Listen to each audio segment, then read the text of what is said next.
il faut dire aussi la crainte de reprendre le travail, c'est que tous les moyens de protection ne sont pas là. Est-ce qu'il y aura les femmes et les hommes en nombre suffisant pour accompagner ce trafic progressif et cette montée en puissance? Je serais tenté de dire sans faire de mauvaise polémique que si les gens qui avaient peur d'aller travailler pendant le confinement et toujours ne travaillaient pas, il n'y a personne qui travaille. Donc bien évidemment, les collègues seront présents au rendez-vous, on n'a pas de doute là-dessus, ils sont déjà fort nombreux au travail. Hein. Il ne faut pas penser que beaucoup d'agents ne travaillent pas pendant cette période de confinement, ce n'est pas le cas. Le trafic d'ores et déjà est bien au-delà des 30% du début du mois de mars. Donc hormis les problématiques d'absentéisme pour maladie et le sujet central de qu'est-ce que je fais de mes enfants s'ils sont très jeunes et que j'ai des difficultés pour les renvoyer à l'école, hormis ces problématiques très importantes, l'atteinte des 70% de trafic le 11 mai me semble assez réaliste. Je reviens sur la question parce qu'elle est essentielle, Thierry Babek, du port du masque et du fait qu'il soit obligatoire. En supposant qu'il puisse y avoir aussi des forces de l'ordre pour encadrer, peut-être aussi contrôler et organiser dans les premiers temps. Est-ce que vous imaginez, par exemple, dans un bus, vous-même, quelqu'un monte et ne porte pas de masque et ne veut pas obtempérer justement et se soumettre à cette coercition de porter un masque? Que faire dans ce cas-là? Que peut faire l'opérateur, le conducteur? Pas grand-chose. Donc les limites sont là. Mais bien sûr, enfin, vous savez, sans faire dans le misérabilisme, nous avons des professions qui sont des professions extrêmement stressantes, quoi qu'on puisse en penser, et avec un taux d'agression très important. C'est des métiers de contact, hein, on retrouve ces situations dans d'autres secteurs d'activité, donc nous avons beaucoup d'agressions. Il y a le stress de la vie quotidienne en Île-de-France qui n'arrange pas les choses. Et donc, il sera sans doute demandé aux agents de faire remarquer aux contrevenants, entre guillemets, que théoriquement, il devrait avoir un masque, mais ça va s'arrêter là. Et puis, l'agent, il est là pour conduire son bus, par exemple, et il ne va pas perdre non plus une heure à essayer de négocier avec un voyageur récalcitrant. C'est pas son rôle. Bien sûr, de la complexité évidemment de cette doctrine générale et puis son application concrète dans les transports. Merci Thierry Babek d'être intervenu en direct dans cette édition sur CNews. Merci encore à vous. On va revenir et on va s'arrêter sur ce point essentiel. Je sais qu'il provoque des questions et des inquiétudes évidemment de votre part, c'est légitime, autour de cette maladie, des cas rarissimes pour certains enfants. Oui, une maladie qui peut être liée au Covid-19, observée chez une vingtaine d'enfants. Alors, les symptômes sont des douleurs à l'estomac, des douleurs abdominales et parfois même une inflammation cardiaque. Explication de Constance Meyer et Yael Benham. C'est une nouvelle source d'inquiétude et d'interrogation. Le coronavirus pourrait déclencher chez les enfants des symptômes proches de la maladie de Kawasaki, une maladie infantile rare provoquant une inflammation des vaisseaux sanguins de plusieurs organes selon les médecins britanniques. C'est une maladie qui peut entraîner des problèmes abdominaux chez les enfants. Ils peuvent présenter des problèmes neurologiques, des convulsions et des éruptions cutanées. Au Royaume-Uni, une vingtaine d'enfants présenteraient ces symptômes. Une inquiétude partagée également en France.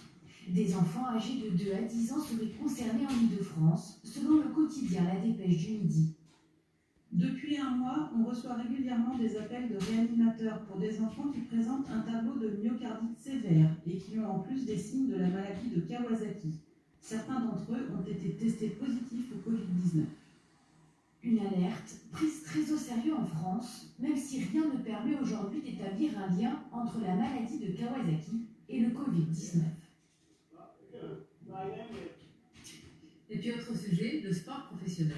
Et oui, puisque Édouard Philippe l'a confirmé hier, il a sifflé la fin de la saison de sport professionnel. On sait de nombreux championnats sont à l'arrêt. On va faire le point avec vous, Jérémy Cantet. Effectivement, puisque nombreux sont les amoureux de sport à être sevrés de sport depuis plusieurs semaines, on va donc faire le point sur la situation, puisque les déclarations hier d'Édouard Philippe ont forcément une répercussion sur certains championnats. D'abord, bien faire le point ensemble sur les championnats qui sont définitivement arrêtés et ceux qui ne sont que suspendus. Définitivement arrêtés, vous allez le découvrir, on retrouve le handball, le volley et également le hockey sur glace. Et puis il y a 3 grands sports en France autour desquels il y a encore une incertitude, le football, le rugby et le basket. Le basket devrait acter une fin de saison et on va s'intéresser surtout au football et au rugby, les sports que vous suivez évidemment tout au long de l'année sur les antennes de Canal+. Le football d'abord, eh bien, c'est un grand bazar puisqu'il y a 3 grandes questions qui se posent. La première question, est-ce qu'il faut d'ores et déjà arrêter la saison ou alors reporter cette fin de saison? Le président de la Fédération française de football, Noël Le Graët,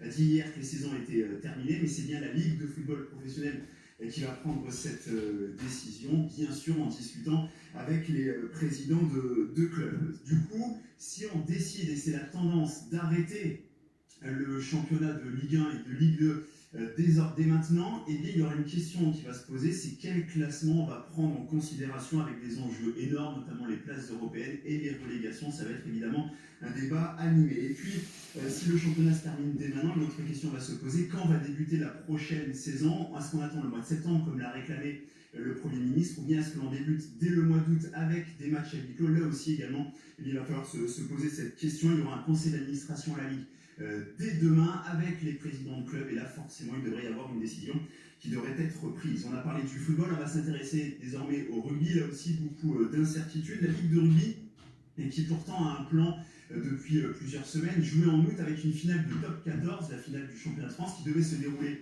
le 29 août au Stade de France.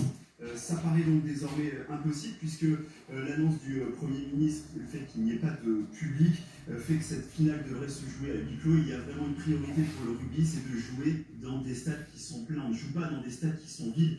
Du côté du rugby, du coup, il y a une réunion aujourd'hui avec les différents acteurs du rugby français. Normalement, la fin de saison devrait être entérinée et tout le monde espère repartir sur une nouvelle saison dès le mois de septembre, évidemment, si les conditions sanitaires le permettent. C'est évident et on l'espère tous. Merci beaucoup Jérémy. On va rester quant à nous sur les sujets qui suscitent beaucoup d'inquiétudes et de questions. L'école, les transports, les maires aussi. Il faut insister, nous serons en direct avec le maire d'une grande ville dans Midi News. L'objectif c'est d'être prêt le 11 mai évidemment pour un déconfinement progressif, sous condition. À tout de suite.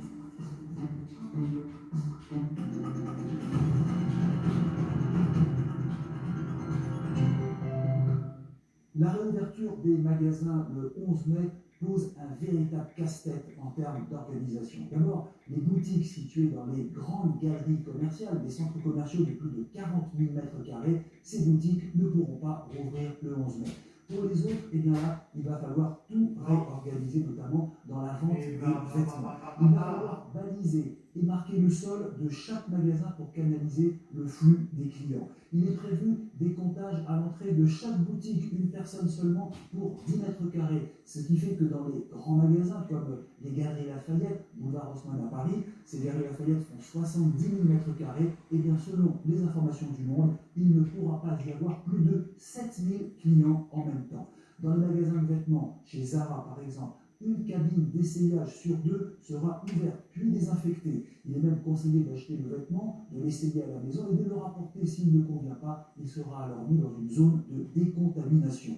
Chez André, le magasin de chaussures, eh bien, chaque paire essayée devra être désinfectée. Il n'y aura jamais plus de 5 personnes dans le magasin. Ce ne sont que des exemples, mais on voit bien la profession est prête à tout pour justement sauver cette saison qui s'annonce très mauvaise. Rien qu'au premier trimestre, les ventes ont chuté de 18%, une chute qui a été amortie par les ventes en ligne. Et les Galeries Lafayette, selon les informations du Monde, perdraient 1 milliard d'euros en 2020 à cause de la chute considérable de ventes, bien sûr, les ventes de détail. La situation est même pire aux États-Unis, puisque le département au commerce américain redoute désormais des faillites en chaîne dans le commerce, notamment pour le géant de la distribution Macy's, l'un des plus grands magasins du monde, qui est situé à New York. Cette chaîne pourrait tout simplement disparaître. Il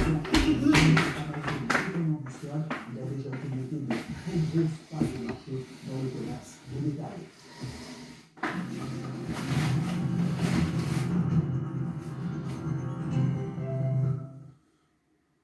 Vous restez avec nous en direct sur CNews jusqu'à 15h. On vous accompagne, c'est votre édition de la mi-journée. On va décliner les différents sujets qui sont tenants à cette stratégie de déconfinement progressif, sous condition à partir du 11 mai. À tout de suite. Retrouvez la météo avec BWT, des solutions votre piscine. BWT Best Water Technology.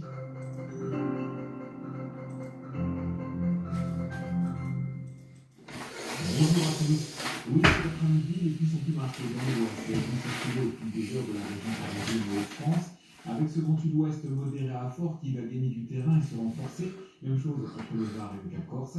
À l'avant, du temps perturbé, un dégradé nuageux, un soleil voilé, et même des éclaircies près des frontières de l'Est, mais des averses localisées près de la Suisse, de l'Allemagne, de la Belgique et du Luxembourg. Une masse d'air frais s'est installée sur le pays hier, des températures conformes au normal de saison cette fois-ci, toujours aux alentours des 20 degrés dans le sud, à Agen, à Tarbes et à Montélimar. Votre matinée de jeudi sous un ciel plus chargé du sud-ouest aux frontières de l'Est, toujours ce vent modéré à fort qui va accentuer d'ailleurs la sensation de fraîcheur, des pluies parfois soutenues et de la neige sur une partie du relief alpin. Le temps sera sec près de la Méditerranée, toujours ensoleillé sur l'île de Beauté. Enfin, les températures du matin vont continuer de baisser sur la moitié nord et repasseront parfois en dessous des 10 degrés. Si vous habitez sur la moitié sud, vous devriez observer une hausse à votre station météo. Nous allons terminer ce mois d'avril 2020 avec une anomalie de température nationale supérieure de plus de 2 degrés. Météo France devrait relever 11 mois chauds consécutifs, une série inédite de 2020. Bon.